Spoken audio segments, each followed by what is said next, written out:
باپ اگر ماں کی بات سنتا ہے تو سمجھدار ہے، داماد بیٹی کی بات سنتا ہے تو پیار ہے، لیکن اگر بیٹا بہو کی بات سنتا ہے تو وہ غلام ہے۔ یہ ہم کون سی دنیا میں جی رہے ہیں بھائی؟ کس انصاف پہ جی رہے ہیں؟ کیا دوسرے کی بیٹی بیٹی نہیں ہوتی؟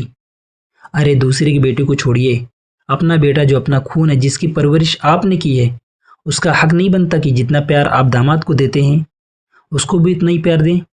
جتنا بھروسہ داماد پر کیا جاتا ہے، اگر اس سے زیادہ نہیں تو اتنا ہی بھروسہ بیٹے پر بھی کریں۔ یہ حق بیٹے کا بھی بنتا ہے نا۔ 90% گھروں کا یہی حال ہے۔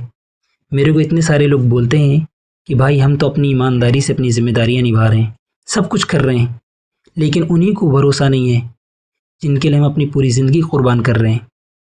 ماں باپ اپنی اولاد کو خود پالتے ہیں، خود پرورش کرتے ہیں، اور اپنی پرورش پر بھروسہ نہیں کرتے۔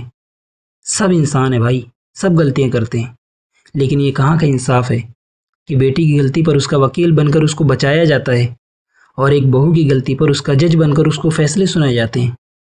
میں یہ نہیں کہتا کہ ساری بہویں اچھی ہوتی ہیں، سارے بیٹے اچھے ہوتے ہیں۔ بہت ساری لڑکیاں ایسی ہوتی ہیں جن کو ٹریننگ دی جاتی ہے کہ آ کر وہ اپنے ہسبینڈ کو اپنی جاگیر سمجھ لیتی ہیں۔ ایک لڑکے پر سب سے زیادہ حق ماں باپ کا ہوتا ہے، تو ان غلط بہو اور بیٹوں کی وجہ سے جو اچھے بیٹوں اور بہوؤں پہ ناانصافی ہو رہی ہے نا، اس کا حساب ماں باپ کو دینا پڑے گا، کیونکہ ظلم ظلم ہوتا ہے، چاہے وہ اولاد ماں باپ پر کریں یا پھر ماں باپ اپنی اولاد پر کریں۔ خدا اپنی انصاف کے ترازو میں ہماری رشتوں کو نہیں، ہماری نیتوں کو تولے گا۔